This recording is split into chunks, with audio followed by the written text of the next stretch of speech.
do you feel now that standalone club and a lot of Hawthorn listed players, do you feel that there is a separation now with some of the clubs in the VFL comp? Because both of you took off from Werribee and Williamstown respectively on the weekend. Is there that fitness issue with some part-time footy players? And maybe Daniel and Troy can look at that. The difference between a part-time and a full-time footy player, Daniel?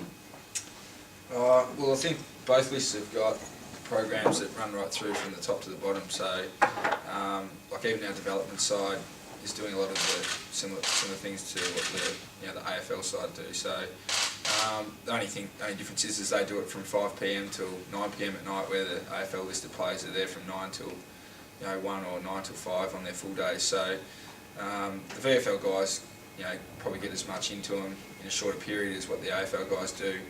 It's just the only thing they've got to go and work during the day. So that's probably the real only difference between the VFL listed players and the AFL listed players at Geelong and at Box Hill, I think. So very similar programs, I would have thought.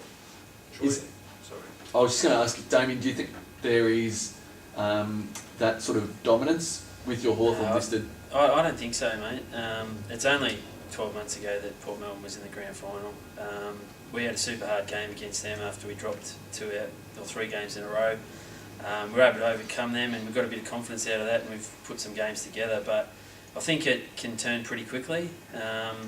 We've averaged probably about 12 Hawthorn a week, so it hasn't been.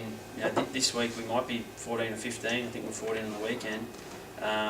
But it hasn't been like there isn't a place for a VFL listed player at our football club, and nor do we think that we've had uncompetitive games against anyone, including Bendigo. Against Bendigo, both times in the third quarter, we've had to fight to actually win the game. So I think there's room for standalone AFL clubs, fully aligned AFL clubs like we are, partially aligned AFL clubs, and fully standalone clubs. I know not everyone will agree with the way every team goes about it, but I think there is a place for it, and I think most clubs do it really well and adjust.